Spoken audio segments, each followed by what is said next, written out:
Hai semua, Assalamualaikum. Selamat datang ke Dobi Laundry 24 Jam yang berada dekat Timur Bay, Kuantan Pahang. Baiklah, sekarang ni korang tengah lihat staff tengah ambil filter untuk bersihkan. Okey, vacuum sebab Dobi ni dibuka selama 24 jam. So, of course, filter akan penuh dengan kekotoran dan penuh dengan debu lah. So, pagi-pagi staff akan bersihkan. Setiap pagi staff akan bersihkan. Okey, filter dryer dan juga washer.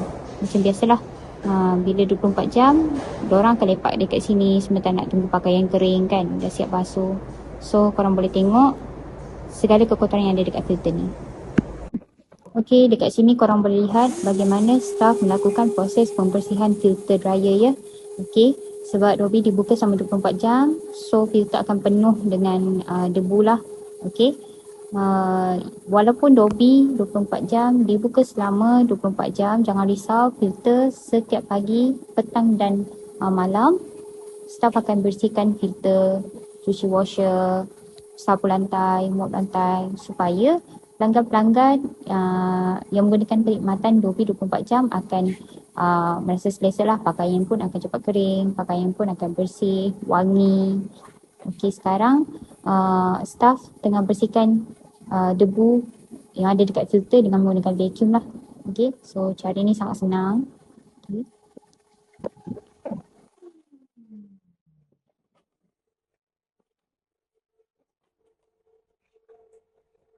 Pada setiap pagi, staff akan bersihkan kawasan dryer ni sebab debu-debu akan melekat dekat sini. So, jika tak bersihkan, pakaian pelanggan akan kotor lah. So, kena bersihkan pada setiap pagi. Baik, inilah keadaan dryer selepas dibersihkan. Debu-debu tu dah tak ada lagi melekat dekat situ. So, bila pelanggan keringkan pakaian, debu-debu tadi tidak akan terkena pada pakaian lah. So, staff akan pastikan benda ni bersih sebelum pelanggan gunakan.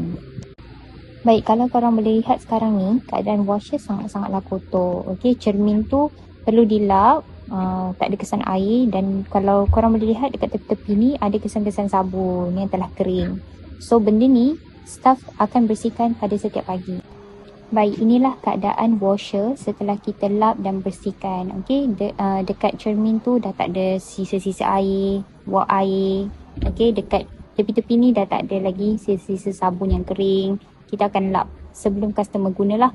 Okey, untuk memastikan pakaian customer sentiasa wangi dan tidak berbau hapak. Bila ada sisa-sisa sabun dekat tepi ni banyak, pakaian customer sedikit sebanyak boleh berbau hapak lah.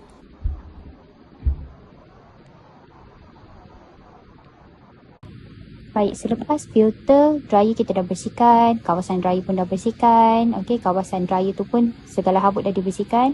Okey, sekarang ni bahagian luar, bahagian penutup. Okey, kalau korang boleh lihat sekarang ni ada kesan cap jari, ada kesan habuk. So benda ni kita tak nak lah, kita nak lap bagi nampak bersih, bagi nampak berkilat. Okey, korang boleh tengok tu, dekat situ ada cap tangan, ada kesan-kesan sabun. So benda ni setiap pagi staff akan bersihkan menggunakan kain lap khas ni lah. Okey, kalau kita lap benda ni, kesan tu akan serta-merta hilang dan berkilat. Baik, ini adalah keadaan pintu dryer dan pintu washer setelah dilap, setelah dah dibersihkan. Tidak ada lagi kesan-kesan cap jari ataupun kesan-kesan habuk, kesan-kesan sabun. Okey, so nampaklah cantik, nampaklah berkilat. Baik, bukan saja washer dan dryer kita akan bersihkan, lantai juga staff akan pastikan sentiasa bersih, tiada habuk dan sampah supaya customer masuk dalam ni akan rasa selesa lah. Bukan saja sapu, kita akan mop. Okey.